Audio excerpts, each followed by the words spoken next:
பாவம் செய்தவன் நான் அல்லவோ, இம்மந்தை எக்குற்றம் செய்தது. நம் ஆண்டவராகிய இயேசு கிறிஸ்துவின் அன்பும் அருளும் அமைதியும் மகிழ்ச்சியும் உங்கள் அனைவரோடும் இருப்பதாக. அன்பிற்கு பிரியமானவர்களே, தாவீது மக்கள் தொகை கணக்கெடுப்பு நடத்துகிறான். இதன் வழியாக அவன் ஆண்டவருக்கு எதிரான ஒரு பாவத்தை செய்வதை பார்க்கிறோம். மிகவும் மனம் வருந்தி தாவீது சொல்லுகிறார், நான் மாபெரும் பாவம் செய்தேன். ஆண்டவரே, உம் அடியானின் குற்றத்தை மன்னித்தருளும், ஏனெனில் நான் பெரும் மதியினனாய் நடந்து கொண்டேன் என்று சொல்லி வருந்துவதை பார்க்கிறோம். அவன் செய்த குற்றத்திற்காக ஆண்டவர் 3 விதமான தண்டனையை அவருக்கு தருகிறார். உனக்கு என்ன தண்டனை வேணுமோ அந்த தண்டனையை நீ அனுபவி என்று சொல்கிறார். 3 தண்டனை. அப்பொழுது காது என்பவர் தாவீதிடத்தில் வந்து அதை சொல்லுவதை பார்க்கிறோம். உனது நாட்டில் 7 ஆண்டுகள் பஞ்சம் வரட்டுமா? உன் எதிரிகள் உன்னை பின்தொடர 3 மாதங்கள் நீ தப்பியோட வேண்டுமா?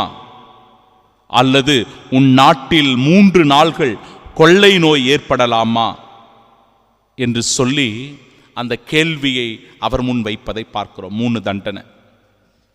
உனக்கு என்ன தண்டனை வேண்டும் கேள். எவ்வளவு ஒரு கொடுமையான விஷயம் பாருங்க. அப்பொழுது தாவீது சொல்லுகிறார், நான் மிகவும் மனவேதனை உற்றிருக்கிறேன். ஆண்டவரது கையிலேயே நாம் விழுவோம், ஏனெனில் அவரது இரக்கம் பெரிது, மனிதரின் கையில் விழ வேண்டாம். நம்முடைய மன்னிப்பு ஆண்டவரிடமிருந்து வருகிறது. கடவுள் நம் மீது இரக்கம் கொள்ளட்டும், அவர் நம் பாவங்களை மன்னிக்கட்டும். நாம் செய்த தவறுக்காக நாம் ஆண்டவரிடத்திலே சரணாகதி ஆகுவோம், மனிதரிடத்தில் வேண்டாம் என்று சொல்லி அவர் முடிவெடுக்கிறார். அதனால் கொள்ளை நோய்கள் அனுப்பி பெரும் துயரம் அந்த இடத்திலே நடக்கிறது. எல்லா மக்களும் மாண்டு மடிகிறார்கள். அந்த தீமை அந்த இடத்தையே ஒரு இரத்தக்கலமாக மாற்றுகிறது. அப்பொழுது தாவீது மீண்டும் கலங்கி ஆண்டவரை நோக்கி, பாவம் செய்தவன் நான் அல்லவோ, தீச்செயல் புரிந்தவன் நான் அல்லவோ, இம்மந்தை எக்குற்றம் செய்யாதது என்று சொல்லி, ஆண்டவரே, நீர் இம்மந்தையை வதைப்பது ஏன்? போதும், நிறுத்தும் என்று சொல்லி மன்றாடுவதை பார்க்கிறோம். நம் பலவீனத்தினால் பல நேரங்களில் நாம் தவறு செய்து விடுவோம்.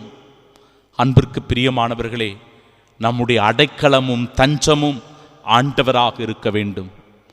மனிதரிடத்தில் தஞ்சம் அடைவதை விட ஆண்டவரிடத்தில் தஞ்சம் அடைவதே நமக்கு நலமாய் இருக்கும் என்று சொல்லி திருப்பாடல் சொல்லுவதை நினைவு கூர்ந்து கடவுளிடத்தில் நம்மை ஒப்பு கொடுக்கிறவர்களாக இருக்க வேண்டும்.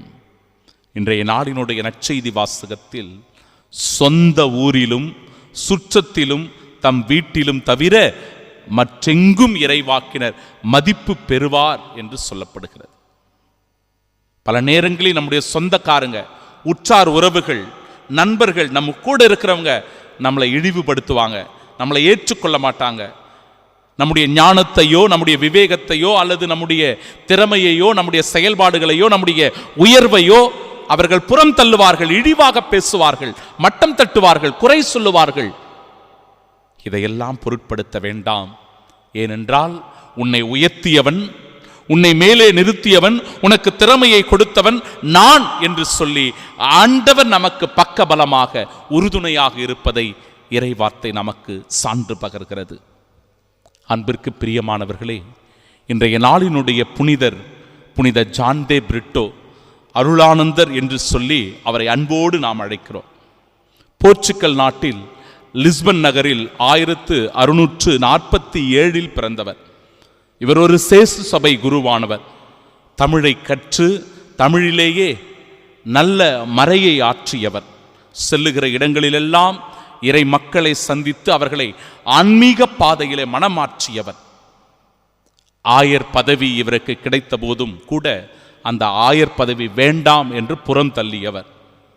தடிய தேவர் இவருடைய அந்த ஆன்மீக எழுச்சியை கண்டு கடவுளுடைய உடனிருப்பை அவர் எவ்வாறு தன் வாழ்க்கையில் அனுபவிக்கிறார் என்பதை தெரிந்து கொண்டு மனம் மாறி கிறிஸ்தவராக அவர் இருக்க வேண்டும், திருமுழுக்கு பெற வேண்டும் என்று புனித ஜான் த பிரிட்டோவிடத்தில் வந்து சொல்லுகிற போது அருளானந்தர் சொன்னாராம், நீ பல மனைவிகளுடன் வாழ்ந்து கொண்டிருக்கிறாய், இவர்களை எல்லாரையும் வெறுத்துவிட்டு புறம் தள்ளிவிட்டு உன்னுடைய முதல் மனைவியோடு நீ ஒழுக்கமாக குடும்பம் நடத்தினால், வாழ்ந்தால் உனக்கு திருமுழுக்கு தரப்படும் என்று சொன்னபோது அவரும் எல்லாவற்றையும் ஒதுக்கி வைத்துவிட்டு முதல் மனைவியுடன் மனம் மாறி முழுமையாக திருமுழுக்கு பெற முன்வந்தாராம்.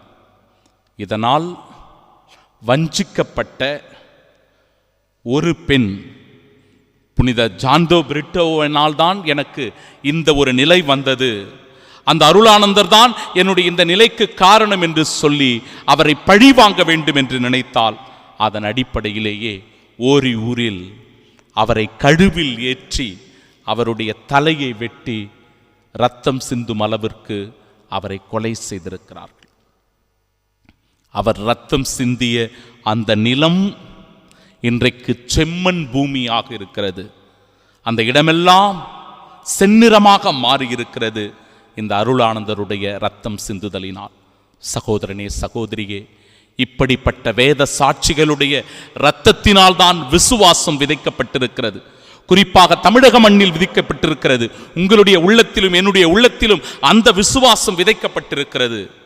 அந்த விசுவாசத்தினால் கட்டப்பட்டவர்களாய் நாம் இருக்கும்போது நாமும் கிறிஸ்துவின் சாட்சிகளாக மாற வேண்டும். அதற்கான வரம் வேண்டி புனிதரின் பரிந்து பேசுதலோடு இந்நாளின் ஆசிரை பெறச் ஜெபிப்போம். ஆமீன்.